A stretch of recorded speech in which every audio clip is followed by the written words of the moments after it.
For those with good taste.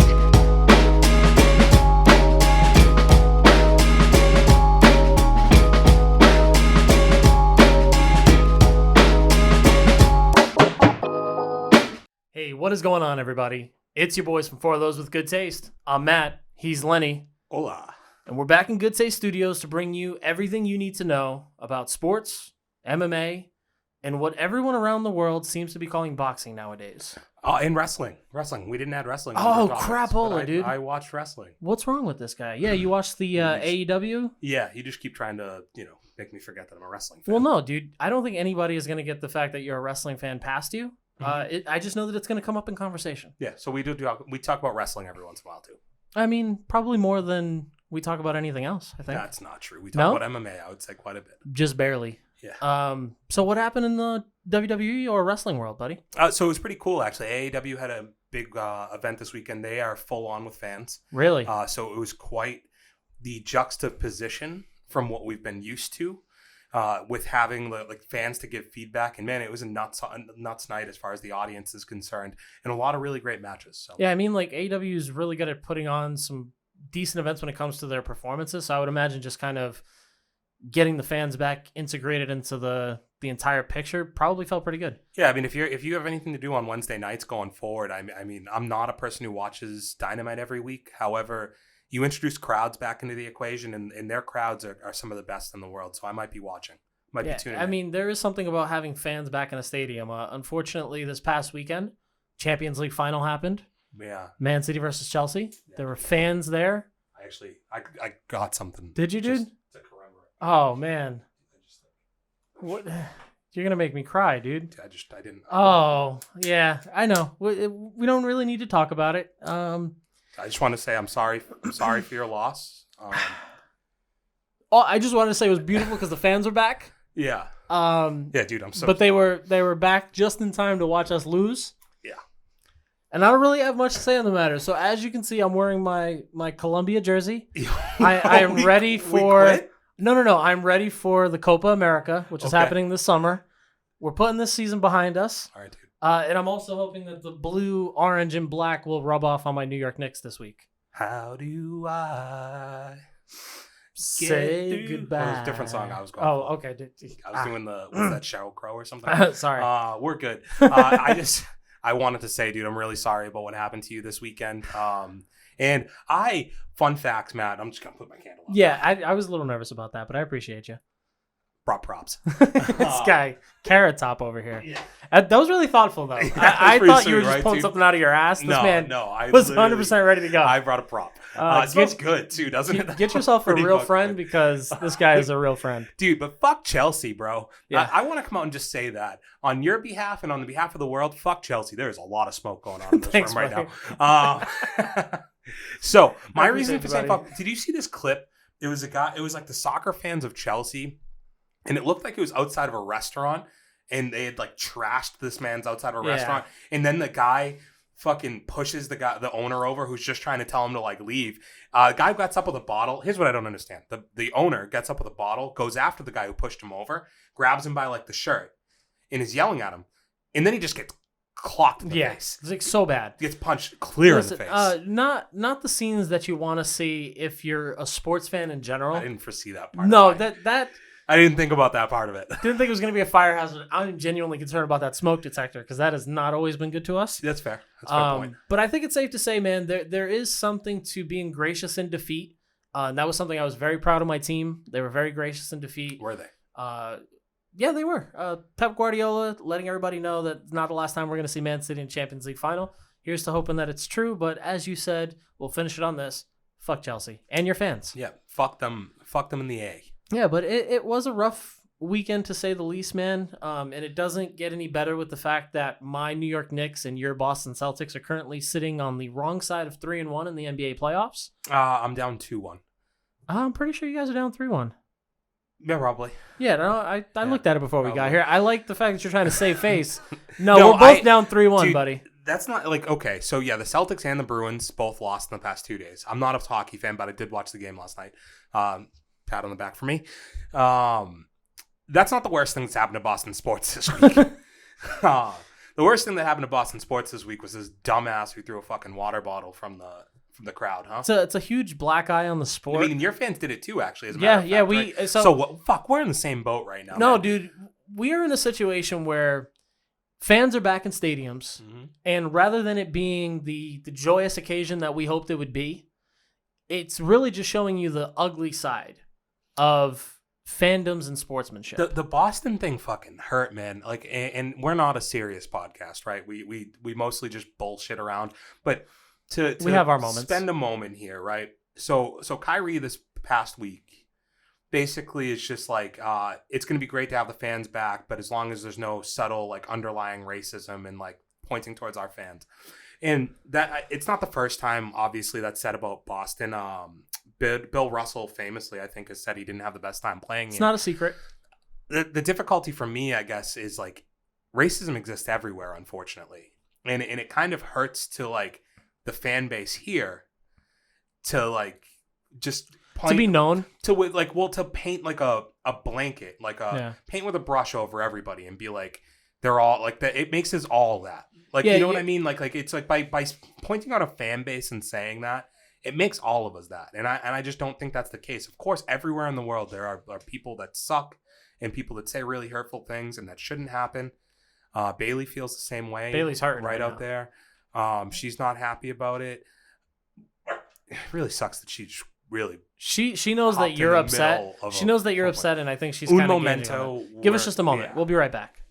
Yeah, so it getting back to where we were at, right? So all of that is those things do exist, and I don't want to act like they don't, but it does seem a little like it's a little unfair to like kind of say that towards an entirety of a fan base.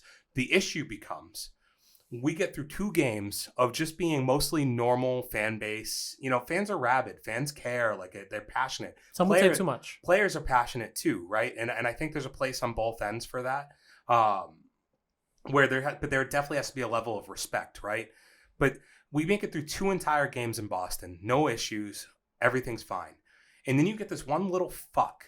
And honestly, my tunes kind of flipped on him a little bit because I felt really bad reading some of the stuff that I was reading about him too. Like, sure. Like this kid, he's a young kid. I guess recently his father passed away too. I read that, which, you know, like you have your own personal shit going on in your life. There's a lot of storylines. Doesn't make excuses. It right. Yep. Doesn't make excuses. The kid's fucking wrong.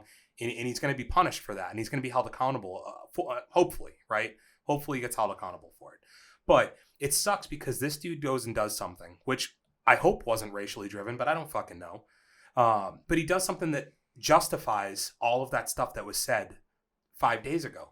That could have nothing to do with what actually happened, but it justifies it. Now the dude's right, and now we all look like I personally, like it's like offensive to be a fan of the Celtics now. Like it makes you feel like kind of like you're guilty. Ashamed. You're guilty by association, right? That's it's hard. It's like a very, very weird thing. Like that's why like you try to keep this stuff like sports should have like it should be part of sports, but at the same time it is like it's a tough thing to look at sometimes. It's always difficult when you're faced with the ugliness of humanity, so to speak, right? When you're looking at this, the part that kind of really got to me, it happened, right? So he throws the water bottle. He's supposed to face a punishment.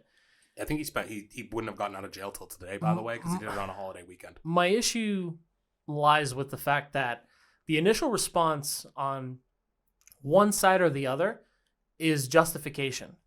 Because immediately after we're hearing all the reports of, who this kid is, you know, what his intentions might have been, you then hear the excuses of, did anybody not address the fact that Kyrie Irving stomped on Lucky? Mm-hmm. Which... Not two things are not the same. Listen, course. Neither here nor there. You just said it. There's a place and a level of respect. Whether Kyrie Irving stepped on, stomped on, or did whatever, it doesn't change the fact or erase the line in the sand that you are a fan being given the privilege to be able to take part in this. Yeah. They showed you very easily that they can do all this without you, right? And people will come to this kid's defense and say things like, I don't think it's racially driven because he's responding to this. And then they show the video of what Kyrie did. We're doing what the United States of America always does, and we're painting it over with an excuse rather than addressing the fact that it happened. Mm-hmm. No matter what the reasoning, the kid did this. Hopefully he's going to face the repercussions. But we're trying to find or blanket something as to why it was okay for him to do it. And I think that that's what's affected fans in the Boston area for so long, is that you are guilty by association, and it doesn't help the fact that anytime that there is a scenario or a situation like this, rather than owning up to it, we're almost kind of just the athlete, like people point the finger at the athlete sometimes. Like, it's not okay. And that is kind of in a way what you're saying like happened here. And I've seen some of that, definitely. I think that both things are probably wrong in their own right. I don't have as much of an issue with stomping on the unlucky.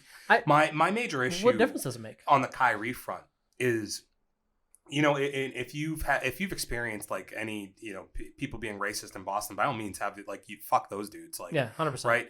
But 2 years ago or 3 years ago now, right, while you were here, the reason that people in Boston are booing you and treating you the way you are, at least from my perspective, has not been racially driven. No. It's been driven by the fact that you were supposed to bring a lot of good years here, right? And you stood in front of a crowd of people on camera and said that you were going to bring those things to us, right? You were going to, if we'll have you, I'd love to stay, right? Is the words that we got. So you say those things, and you can't understand why we would be mad on the other end that this first second you fucking got, your whole tune changed. Yeah. Like the first opportunity you had, I don't know what was going on. Maybe some of this stuff is what triggered the reason you needed to get out of here. I don't know. Who knows? That. Because quite honestly, you don't actually fucking say anything.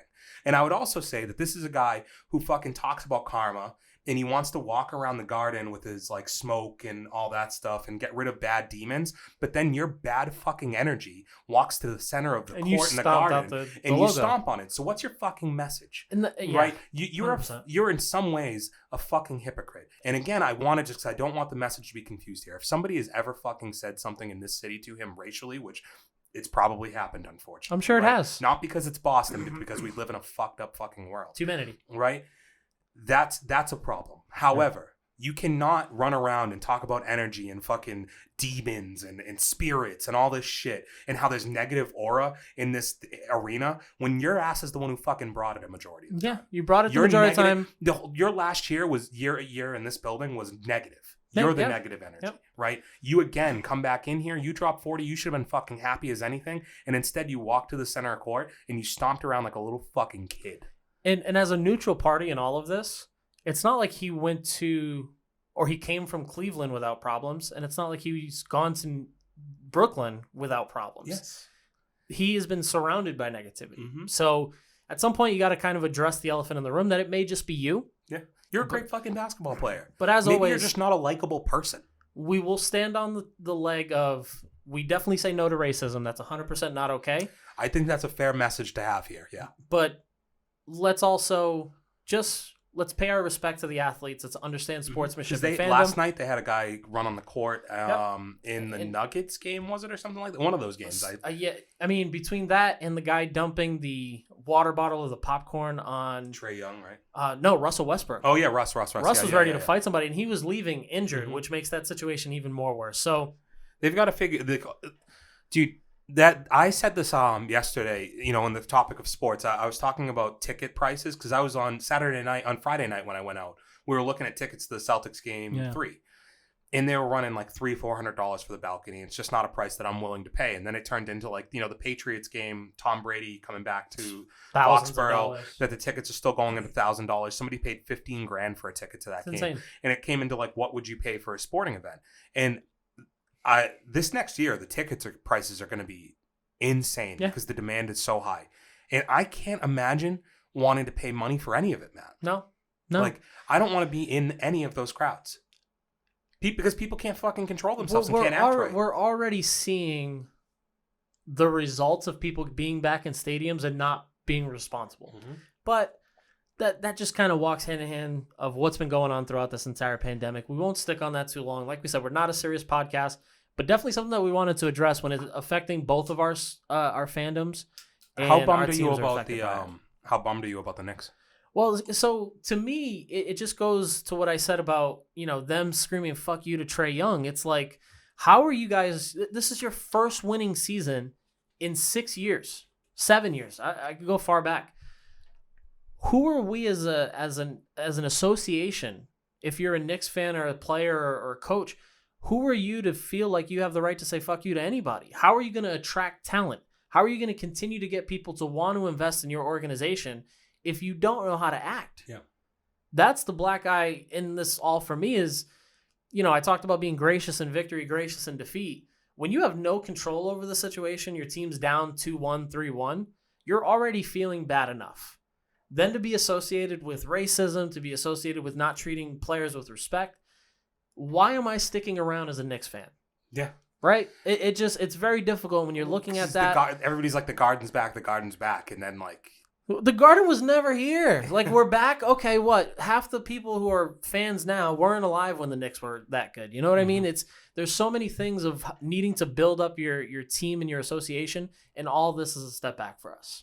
So yeah, that was definitely a real bummer. I saw something today, Matt, and it was like Jason Tatum's going to end up being an all-time scorer and a Hall of Famer. And it was a picture of Jason Tatum, and then right next to him was a picture of Carmelo Anthony. And I was like, fuck.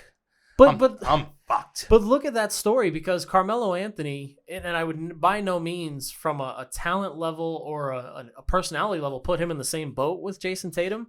Well, I thought it was a pretty apt comparison. Like, you're going to make it to the playoffs. You're going to have great individual performances all the time. But I don't know if Jason Tatum plays winning basketball right now, and I don't know if Carmelo Anthony in his prime played winning basketball. No, you'll be remembered for your moments. You'll be remembered for the games that you went off. These special performances individually that you had, and you're going to win. Like, Jason Tatum's going to have a more successful playoff career than Carmelo Anthony probably has had, right? But will he have a ring? That's where I make the comparison, is that I just could see a world where 15 years from now, Jason Tatum doesn't have a ring, but he has a lot of scoring records behind him. Fast forward, you end up on the Blazers and you end up number 10th on the all-time scoring charts. Mm-hmm. That sounds great. He's had a resurgence too. Like, no offense to Carmelo. I like when Carmelo it comes to Anthony a lot. personal accolades, man. He rejuvenated my life as a Knicks fan. Yeah. Right, we could finally be excited to buy merchandise. But when you really look at what it took to get him and what's kind of been the aftermath since he left, it's tough to kind of sit on it and say the whole thing was a success. So hopefully there's not that many parallels between Jason Tatum and Carmelo Anthony. So let's get into what we're normally a little bit more known for, right? What we're more knowledgeable about. So let's talk. We've got the return of Tough, the return of the Ultimate Fighter, the thing that changed the landscape of the UFC back in 2005. And it's making its return to ESPN Plus tonight. Tonight is Tuesday, if you guys were wondering out there. So if it is after Tuesday, which it definitely is when you're hearing this, what'd you think? They nailed it with the coaching options, because I love the idea of having Brian Ortega and Alexander Volkanovski. A lot of heat between these two, too. Yeah. I guess there's rumors that there was a fight. They had to break up a little bit of a scuffle in the house between these guys. I don't know if it was between them or if it was between their teams, but definitely an issue. I saw a quote today from Ortega, or a tweet today from Ortega, that was like, I guess Volkanovski went on Rogan's podcast. I didn't watch it, but he went on there last week, was it?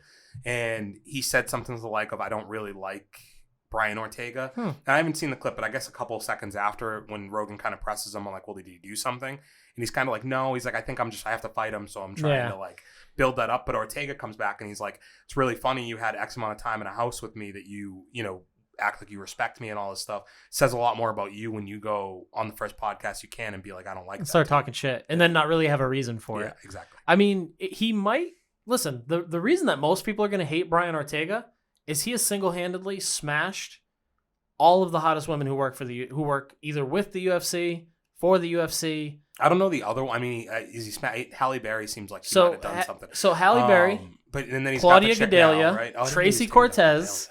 I know about the Tracy Cortez one, yeah. And there's one more out there that I'm missing, but the guy can't miss. The guy's got some star-studded names on the there. Eyes, dude. And honestly, looking at this picture you have up, notice how his jersey matches his eyes. Oh yeah, no, you think that's by accident? That's not sexy. And think about that's without the Jesus hair. Yeah, like he cut his hair for charity, by the way. What do you like better? I don't think I like the cornrows, but I didn't like the Jesus hair that much. So I think the Jesus hair kind of it just gives him like a pretty boy model look. This Brian Ortega that we're looking at right now looks like the badass that we know Brian Ortega to be. Yeah. I don't want him to shave it again. No. I don't really want him to go bald head again. I didn't like that. Well, I mean, bald-headed Brian Ortega was an assassin. Yeah. He destroyed the Korean Zombie. Listen, man, I'm excited because Are you going to watch this season? I am are? going to watch Okay. it, and mainly because I don't have a ESPN Plus. I'm by the way. hoping that they are able to do something with it that they weren't able to do in the Tailspin years that they had, where we had an Ultimate Fighter pretty much every month, and you were like, I have no idea who's on it, who's coaching it. I just genuinely don't care. Yeah, I wonder how many episodes are going to be in the season. I would like a nice compact run for this one. When's their fight? Is it 3 months from now? 2 months from now? I'll look it up. I think I will probably tune in. I don't know if I'll be a weekly viewer of this or if this is something I want to kind of build up a couple episodes before I jump into it. I've been like butchering words today. So they're giving all the info on the debut. It was supposed to be for 260. Why do I not have a? Well, why don't you just look up like fight? Yeah, Because it brings up the same thing. Neither here nor there. We'll eventually find it out. cannot I internet, can't my Google, friend. dude. What do you want me to do? You filibuster again. I will do the internet one. All right. Well, if you're wondering if you should kind of binge watch The Ultimate Fighter, I'm on the train with Lenny. I think I might let some episodes build up before I decide to watch. It being on ESPN Plus, though, I wonder if you need to have ESPN Plus or if you just have a cable subscription, if they'll let you watch it. Because if it's just the ESPN Plus users, kind of seems like you run into the same issue that you had when they had Fight Pass. I think the reason you're not finding it is because I don't think there's a new date. An actual date for it. Okay. Because I'm all the way out at 265. And you're not seeing anything. It's not. Oh, I'm at 266 and they're not on it. Yeah, so I mean, show starts June 1st. If you're going to watch it, hit us up in the comments. Let us know what you think. What's some of your favorite memories out there, guys, of like your most memorable tough moments? I mean, obviously we got the original season with Forrest Griffin winning, Diego Sanchez. Yeah, but then season 5 is probably my favorite season ever with the Nate Diaz run that's on that show. Season 10 heavyweights with Kimbo Slice is probably one of my favorite. Most viewed of all time. Roy Nelson, Brendan Schaub, a lot of these big faces. James McSweeney. The year that Ronda coached against Misha. Yeah, that's another good one. That's the introduction of the women's strawweight division. Yeah, with the title. Uriah Faber versus Conor McGregor.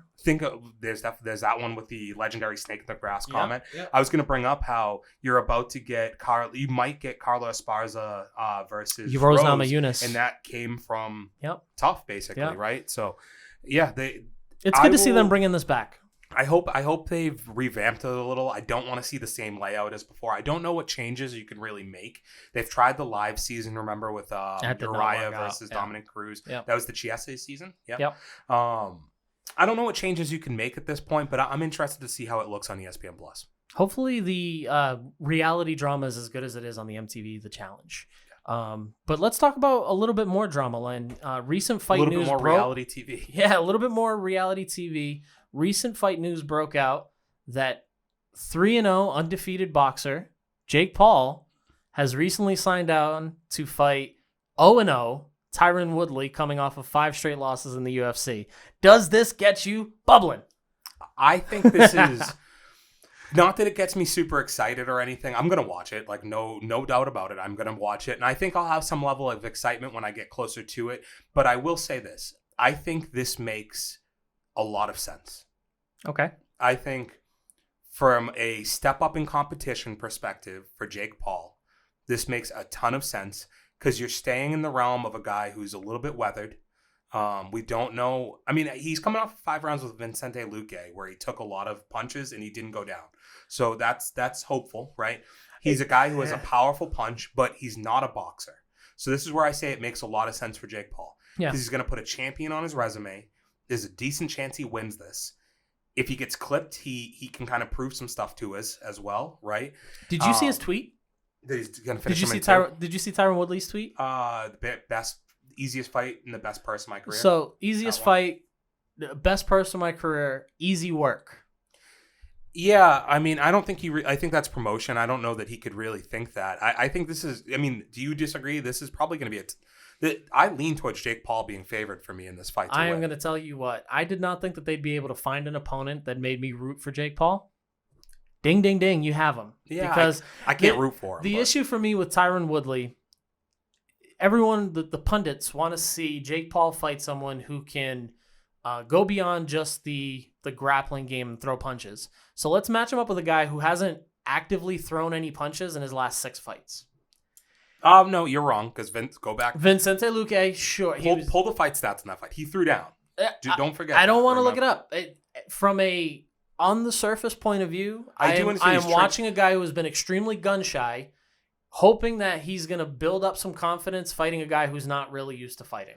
So I understand what you're saying, and that's definitely, I have to imagine that's why you put him in here, right?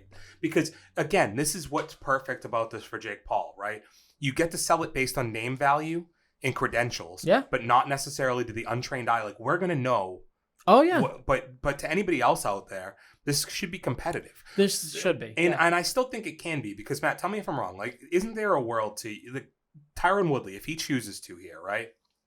If he comes out and marches forward and gets Jake Paul on his back foot, and he doesn't overcommit with the right hand, but he's setting it up, has it and cocked and putting loaded, work, and gets him on the cage where a guy can't necessarily get away the same way. I think it's going to answer a couple questions. I think you mean the ropes, Len. Yes. Does this? It's going to answer questions. Does Jake Paul have footwork to keep himself off the ropes consistently? Because if Woodley gets him trapped there and unloads that right hand, it's going to do damage. It could, right? And I saw a quick little clip today. Did you know that Ben Askren landed a punch? No, I did not. He fucking. There's a video I watched today of one punch. He slips a left hook from Jake Paul. And doesn't land? And he lands a right hook. Okay. Over the top of it. The type of right hook that Woodley would throw. So that was interesting to me. I just think that Woodley can win this. It's winnable for him, but I would lean towards Jake Paul being the favorite because he's younger. He's honestly probably a better all-around boxer, right? Sure. Both hands. Because I don't know that I've ever seen Woodley throw a left hand. He has a decent jab. He's got a decent jab when setting up his overhand right. Decent jab, and he might have a decent left hook when setting up again a right hook. But his bread and butter is his overhand right, which isn't a boxing punch either, right? No, and it's not. And I think we're seeing similar styles in this fight because we wouldn't necessarily say that either one of these guys is a boxer, right? But we would certainly. Jake Paul at this point is pushing towards. He's pushing toward, and he's certainly putting in the work. But I would say when it comes to wanting to throw a big right hand and setting up small shots, we're probably going to be looking at a mirror when it comes to these two guys fighting. Woodley's got to focus on defense, footwork, and landing that right hand. Yeah, and pressure. I think pressure would. Yeah, pressure, footwork, not relenting. Being not necessarily throwing constantly because he doesn't have to have the volume with this guy. Just being on the front foot yes. of movement, so to speak. And keeping him on the defense, yeah. Because don't you think Jake Paul, because I think this is going to be 10 rounds. I think it's 10 it's rounds. It's an official fight. It's not an exhibition. It's either 8 or 10 rounds, and it's 20 ounce gloves, was it, or 10 ounce gloves? I can't remember. But the glove size was a little big, I feel like. Pull it up now. 20 would be insane. So it's got 20 sounds. It sounds like it's gonna be like 16, 18. Well, let me see if I'm pulling it. Yeah, so Jake Paul's cardio should be interesting to me. I definitely had read it somewhere. It's really irrelevant. We'll do more of a breakdown when the fight comes, but definitely interesting news. Let me know what your early favorite for this one is. Do you think that Tyron Woodley can get the job done? Do you want Tyron Woodley to get the job done? Are you like Matt and hated his rap career so much that you just want to see the man get knocked out cold? Listen, man, I'll be honest. Didn't hear an ounce of his rap career outside of my wanting to. I think I heard it in passing. Fun question for our social media, Matt. Who had the better rap career? Jake Paul with Everyday Bro or Tyron Woodley with whatever his songs were called? I think we have the answer based on the fact that you know Jake Paul's song. So I only know this because I was talking to somebody yesterday and had to look up the name of the Jake Paul song because that song has over under a song called Everyday Bro by Jake Paul. Over under how many? What do you think for views? Give me like a number. Just throw a number. What you think it has? I think it has 700,000 views. 700,000? Yep. Are you dumb? Maybe 240 million. Oh wow. Okay. Jesus Christ, dude! I'm not. How was I supposed to know? All right. I mean, you said 700,000. I have to respond with, "Are you dumb?" I don't know. I mean, he's obviously done millions of views. I just didn't think it was going to be his music career. We didn't mention this is going to be on Showtime. This is a Showtime event. Is that the bigger news here for you, Matt? So the bigger news is that Jake Paul signed a professional fight contract with Showtime. Fuck you, Triller. That can't even argue the fact I said neither one of these guys are boxers. One of them has a 4-fight contract with Showtime. And this is happening on August 28th, man. Like, he's headlining his own card Not on YouTube, not on Trello. Like, this is something that boxing is known for, being on Showtime. So it's wild. Wild world we live in. Be very interesting. As we get closer to the fight, let us know who your pick is. Something else is on Showtime this weekend, Matt, and it's involving a Paul brother.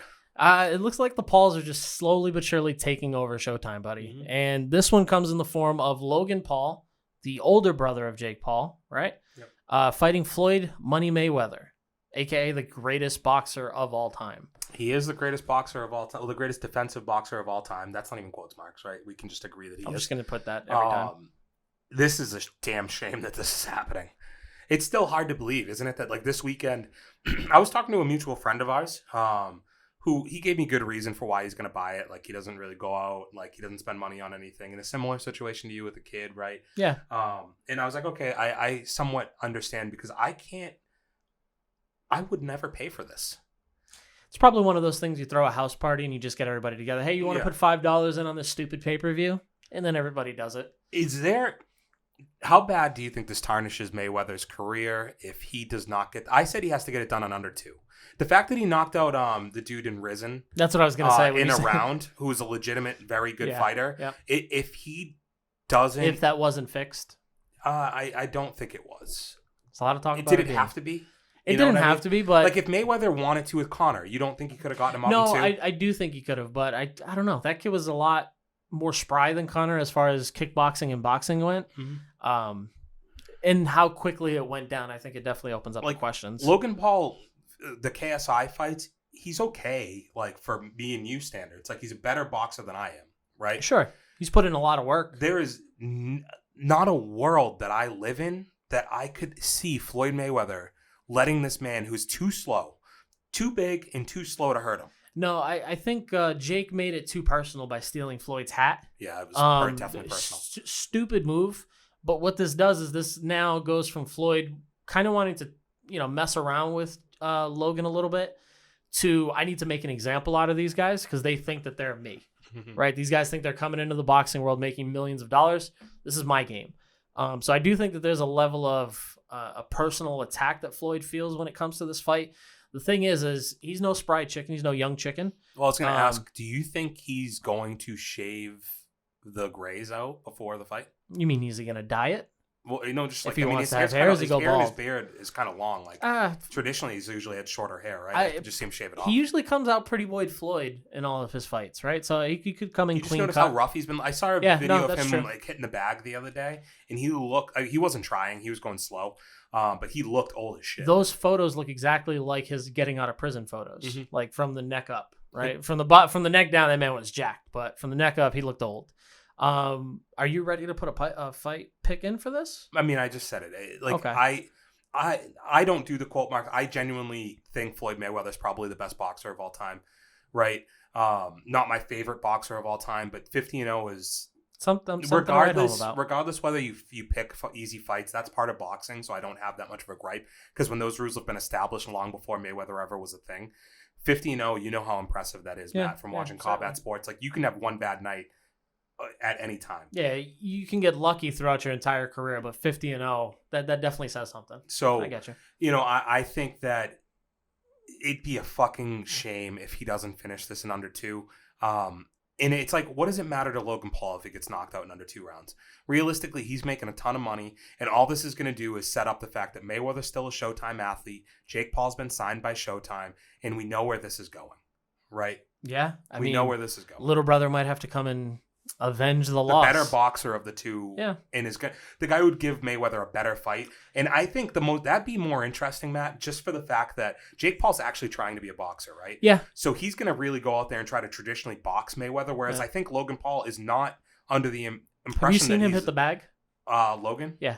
Not in a long time. It's straight lefts and overhand rights. Mm-hmm. Like it's. I mean, I saw him he put out training videos of knocking out the Gronkowski brothers. Like, what the fuck are we doing? Does nothing for me, dude. How much are you paying those guys? It didn't look. It looked more like McGregor fighting Mayweather, where they were turning away from him and it was awkward. Doesn't do anything. Yeah, I just Logan Paul looks too slow. It doesn't seem like it's a fair fight. So yeah, Mayweather in under 2. If both of these guys get their W's, we could be seeing Jake Paul fight Floyd Mayweather on Showtime. Go figure. Yeah. Do you with me though? I'm with Mayweather- you on that. Yeah, that's Mayweather no number question, 2? dude. Mayweather takes it. It's Are just you a question watching? of how quickly. I am. Whether or not I'm going to pay for it, I think that's up for debate. I mean, we're just okay. Allegedly, I'm We'll not going see. to pay for it. I have more likely of. You know, like, can we just address how you just said you might pay for this? Like, just say allegedly. No, and I'm we're not. Clear, dude. No, I'm not. We're in the clear. Allegedly, 100%. we're going to pay for it. I'm more likely to spend Allegedly, money we're on not this gonna pay weekend's for it. fights, buddy, because we've got UFC on Don't have to. ESPN. What? You don't have to spend money. No, I'm not. That's exactly what I meant.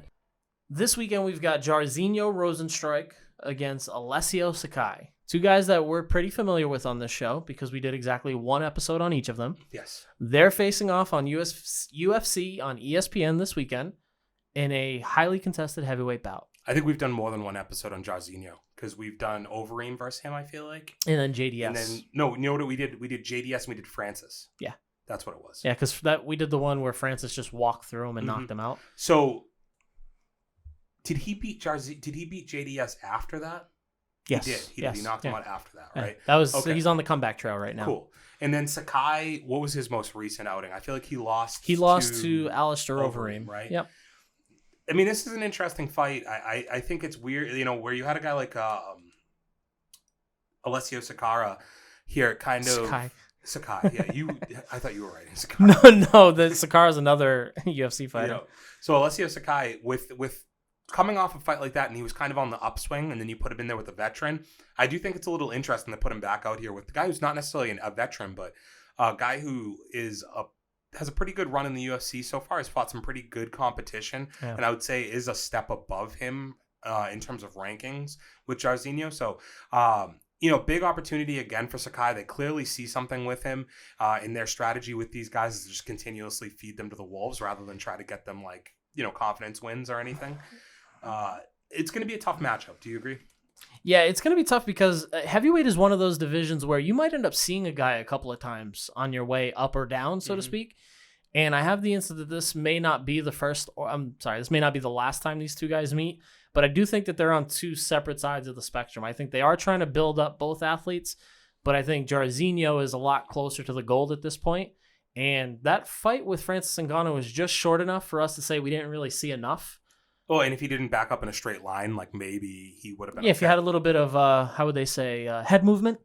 Head movement, foot movement. If he had just stopped instead of, like, it was just retreating backwards into the cage as like a very established striker is kind of crazy, no? Yeah, I mean, especially a guy who can lay you out with one punch. I think, you know, Jairzinho is a very good kickboxer and probably could have done more to stay out of that fight, you know? But as we're looking at it, so he's actually coming off a loss against Cyril Gane. It was a good fight. Gane, yeah, okay. And then when we Cyril look at Gane. I called him Alessio Sakai. It's Augusto Sakai, but That's he where is. fucked up I know with the Sakara thing. Okay, it fucked me up too. But he is coming off of that big loss against Alistair Overeem, a fight where it looked like he was winning in that first and second round, and then the experience kind of showed up with Alistair Overeem. Yeah, this is going to be interesting to see where it plays out. I mean, I tend to lean towards Rozenstruik being the guy to come up here. But at the same time, you know, I forgot he had actually lost also in his last outing. So. Yeah, that's interesting. So Gane is I think you're just seeing where the tiers are kind of laying out here. And I think Rozenstruik has kind of positioned himself as kind of a gatekeeper. Yeah, that makes sense. And it's probably an appropriate position for him, kind of where I think like a JDS has been for the past few years, or an Andrei Arlovsky has been for the past couple of years, where they're guys that you're going to put against some of these dudes and see where they fall. Yeah, but again, heavyweight is one of those things where, you know, the division can kind of move itself closer to you. So even if he's in that number 6 or 7 spot, if the top 3 guys lose, he could find himself very easily in there for a title shot, right? How old is Jairzinho? Jairzinho Rozenstruik. I feel like he's got to be late. I know he's like my He's age, a year older than you. Yeah. Okay. Yeah, Fuck. interesting. So he's early 30s. That's not bad. I was gonna say he's old, but now. And when you look at his career, that Francis Ngannou fight is really the first time that he had kind of faced adversity. He's undefeated up until that point. It'd be interesting. I do think that this is I think this is a win for him in this instance. I think there's just a level of competition that these two guys have faced. The common opponent being Overeem and Arlovsky. You're gonna wonder. Where are the margins? Can you pull Jairzinho up one more time too? Because I don't know if they both fought Tabera too. Macine Tabora? No, I didn't see that. It does really just leave you to wonder where the levels or where the chips are going to stack on this one. The major concern I have with this card this weekend is I hate seeing two heavyweights at the top of the card. Because it could just be, it's not like Walt Harris has been lighting up the world recently. He's had kind of a tough go of it, both, in his personal life. And then he also had that fight, came back. Overeem has just beat up everybody. Well, we've also counted him out several times because I chose Walt Harris in that fight. Mm-hmm. And just another situation where his experience just comes through. When you've got 50, 60 some odd combat fights, you're always going to find a way to win. But that's actually low. I think he's in the hundreds at this point. I was batting low. But I mean, it's not an unfortunate scene when you look at the way that he lost to Alistair Overeem, and then he also lost to Alexander Volkov. Mm-hmm. I think that one was a little bit more surprising. This one could land him a pink slip if he doesn't win this one. It unfortunately could. I really, really like Walt Harris, and I think he's a guy who's had a ton of potential, but he's not really figured out a way to put it all together just yet. And you're fighting Marcin Tybura, which is another talented guy. But I think it's a winnable fight. I mean, he's another guy who's kind of just been on that cusp of top 10, but loses some of these bigger fights, Yeah. So I'm not a huge fan of this card in general. Not a ton of name value. Mark-One Americani is obviously a really good fighter. I like him a lot. But the only other two names that you're going to know on here, Santiago Ponzinibbio. Mm-hmm. He has a comeback fight. We got Mark-One Americani. Francisco Trinaldo still getting the goddamn job done, huh? But let's also give this man props. He has looked like he was 50 years old for like the last 15 years. Yeah, no, he's always been the same. I saw him fight. It was either the Connor card that I saw in Boston, or it was the Dominic Cruz TJ Dillashaw card that I went to. I forget which one he fought on. Did he take Abel Trujillo down like 30 times or something like that, and it like held the record until Khabib took the record from him? Yeah, that was a wild fight. Yeah, Abel Trujillo. Shout out to everybody making an appearance this weekend. But I mean, there's some decent scraps to look forward to, man. I don't know if I would categorize Logan Paul and Floyd Storm. This is the calm before the storm. We have a huge event next weekend with UFC 263. Yep, would be the number. So I understand I'm not going balls to the wall this weekend, but there's some fights to watch. Let us know who you think's going to win. Is Logan Paul getting knocked out? Is he going to become the greatest boxer in the world by knocking Floyd Mayweather out? It's an exhibition, mind you, so we don't really know if there's going to be some knocking out. This could just be two guys just punching each other in the face. I wanted to set the right expectation, but I'm pretty sure we could end up with something like that. That's going to piss me off. If you steal people's money for not knocking out Logan Paul, that is wild.